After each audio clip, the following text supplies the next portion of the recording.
नमो भगवते वासुदेवाय। देवताओं के गुरु बृहस्पति देव तथा भगवान विष्णु की कृपा से सभी भक्तों के जीवन में ज्ञान, सुख और समृद्धि का प्रकाश फैले। इसी मंगल भावना के साथ ये पावन बृहस्पतिवार व्रत कथा प्रारंभ होती है। कथा का प्रारंभ। प्राचीन समय में एक समृद्ध नगर में एक बहुत धनी साहूकार रहता था। उसके पास अपार धन, अनाज से भरे कोठार, सोना, चांदी और नौकर चाकर सब कुछ था। उसकी पत्नी भी अत्यंत चतुर थी, परंतु दोनों के मन में दया और धर्म की भावना नहीं थी। वे न तो किसी भूखे को भोजन कराते, न ब्राह्मणों को दान देते, न ही भगवान की भक्ति करते। घर में वैभव तो बहुत था, परंतु मन में शांति नहीं थी। उसी नगर में एक निर्धन ब्राह्मण अपनी पत्नी के साथ रहता था। वो ब्राह्मण अत्यंत धार्मिक और संतोषी था। उसकी पत्नी हर बृहस्पतिवार को भगवान विष्णु और देवगुरु बृहस्पति का व्रत करती थी। वो सुबह स्नान करके पीले वस्त्र पहनती, घर को स्वच्छ करती, भगवान के सामने दीप जलाती, हल्दी, चने की दाल और पीले फूल अर्पित करती और कथा सुनती। दिन भर नमक रहित भोजन करती और सायंकाल किसी गरीब को दान देकर ही भोजन ग्रहण करती। धीरे धीरे आया परिवर्तन। समय बीतने लगा। धीरे धीरे उस गरीब ब्राह्मण के घर में सुख समृद्धि आने लगी।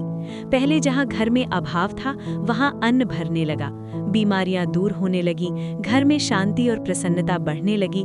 लोग आश्चर्य करने लगे कि ये परिवर्तन कैसे हुआ। साहूकार की पत्नी ने भी ये सब देखा। उसके मन में जिज्ञासा के साथ ईर्ष्या भी उत्पन्न हुई। एक दिन वो ब्राह्मणी के घर गई और बोली, बहन, पहले तो तुम्हारे घर में बहुत गरीबी थी, अब अचानक इतना सुख कैसे आ गया? ब्राह्मणी ने मुस्कुराकर कहा, बहन, ये सब भगवान विष्णु और देवगुरु बृहस्पति की कृपा है।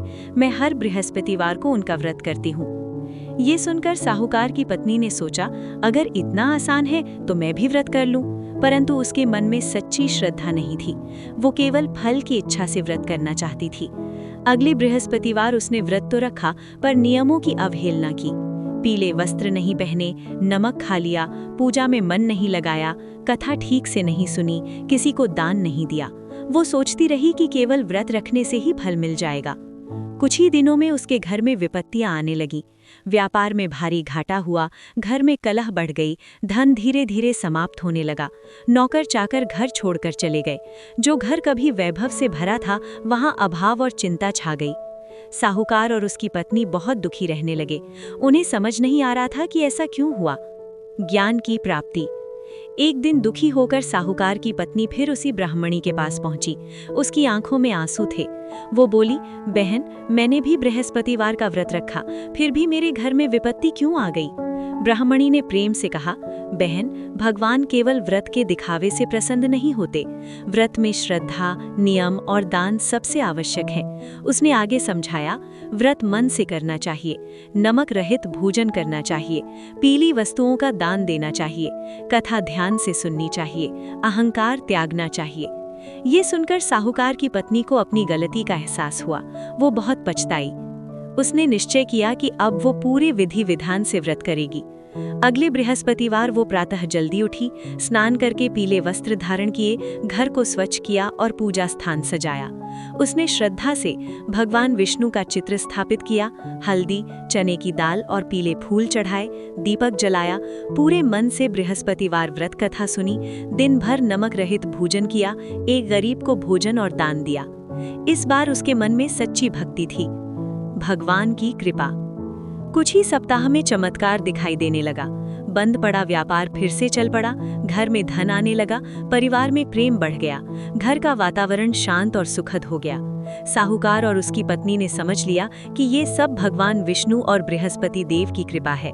वे दोनों नियमित रूप से बृहस्पतिवार का व्रत करने लगे और जीवन भर धर्म और दान में लगे रहे। ये पवित्र कथा हमें गहरी शिक्षा देती है। भगवान भाव के भूखे हैं, दिखावे के नहीं। बिना श्रद्धा के किया गया व्रत फल नहीं देता। दान, सेवा और नम्रता से गुरु प्रसन्न होते हैं। पीला रंग बृहस्पति देव को अत्यंत प्रिय है। गुरु की कृपा से भाग्य बदल सकता है। हे देव गुरु बृहस्पति, हे लक्ष्मीपति भगवान विष्णु, जैसे आपने साहूकार के घर में सुख समृद्धि प्रदान की, वैसे ही इस कथा को पढ़ने और सुनने वाले सभी भक्तों पर अपनी कृपा दृष्टि बनाए रखें। उनके जीवन से दरिद्रता, अज्ञान और दुख दूर करें तथा ज्ञान, वैभव और शांति प्रदान करें। ओम बृहस्पतये नमः। ओम नमो भगवते वासुदेवाय।